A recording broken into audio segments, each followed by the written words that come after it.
અરવલ્લી જિલ્લામાં 2026ના વર્ષમાં જે થોડી ઘણી ચોરીઓ બની હતી, એ ચોરીઓ માટે થઈને સ્પેશિયલ એલસીબીમાંથી ટીમ બનાવવામાં આવી હતી. ટેકનિકલ સેલ જે ઓલરેડી કાર્યરત છે એને વધારે પડતો એક્ટિવ કરવામાં આવ્યો હતો અને બાતમીદારોના નેટવર્કથી સમગ્ર ટીમે છેલ્લા લગભગ 1-1.5 મહિનાની મહેનતથી કુલ 150 જેટલા સીસીટીવીના પોઈન્ટ ચેક કરેલા છે. લગભગ 25 જેટલા સરદારો ચેક કરવામાં આવ્યા છે. એ ઉપરાંત અલગ અલગ ટાઈપના ટેકનિકલ ટૂલ્સ જે અમારી પાસે છે, જેમાં આઈસીજીએસ સિસ્ટમ છે, બીજી પ્રાઇવેટ એપ છે, ટાવર ડમ્પ છે, એના આધારે એક આરોપી મહારાષ્ટ્ર મુંબઈથી પકડી આવ્યા છીએ, જેનું નામ છે સિરાજ.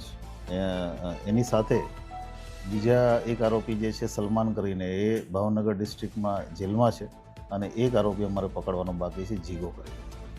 આ ત્રણેય જણા ભેગા થઈ અને ટોટલ 8 ચોરીઓ ચાલુ વર્ષમાં અલગ અલગ જિલ્લાઓમાં, જેમાં 3 ચોરી અરવલ્લી જિલ્લાની અને બાકીની અમદાવાદ રૂરલ, ભાવનગર અને મહીસાગર જિલ્લાની ચોરીઓ કબૂલ કરે છે. એક વ્હીકલ, એક બાઇક અને એ સિવાય રોકડા રૂપિયા એમ કરીને 2 લાખ જેટલો મુદ્દામાલ અમે કબજે કર્યો છે. આ જે આરોપીઓ છે એમાં મેઇન આરોપી જીગો કરીને છે, જે હજી અમારે પકડવાનો બાકી છે. એની સામે ટોટલ 49 ગુના સમગ્ર ગુજરાતમાં અલગ અલગ જિલ્લાઓમાં દાખલ થયા છે. રીઢો ઘરફોડ્યો છે અને બાકીના જે બંને આરોપીઓ છે એ ગુજરાતની બહારના આરોપીઓ છે. આ સિરાજને અમે ગઈકાલે અરેસ્ટ કર્યો છે અને આજે એની રિમાન્ડની કાર્યવાહી ચાલે છે.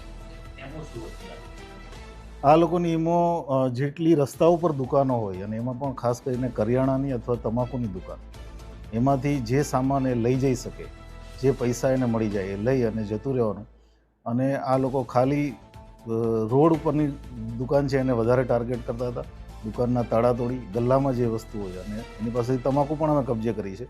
એ તમામ વસ્તુઓ લઈ અને આગળની જેટલી પણ દુકાન રસ્તામાં આવે એ બધી તોડી નાખવા.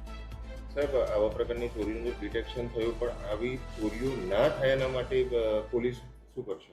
એક તો ડિટેક્શન એ જ મોટું એક એને પ્રિવેન્ટ કરે છે ચોરી, પણ તેમ છતાંય આવી ચોરી ના થાય એના માટે પોલીસની વાહન ચેકિંગની કાર્યવાહી ચાલુ છે. પોલીસનું જે નાઇટ પેટ્રોલિંગ છે એને સ્ટ્રેન્થન કરી રહ્યા છીએ. નાઇટમાં અજાણ્યા વાહનો કે અજાણ્યા ઇસમો આવે તો એની સામે કેસો કરી રહ્યા છીએ. પણ હું જે આપને કહી રહ્યો છું એ જ કે એમાં જેમ ડિટેક્શન વધશે એમ ચોરીઓ વધારે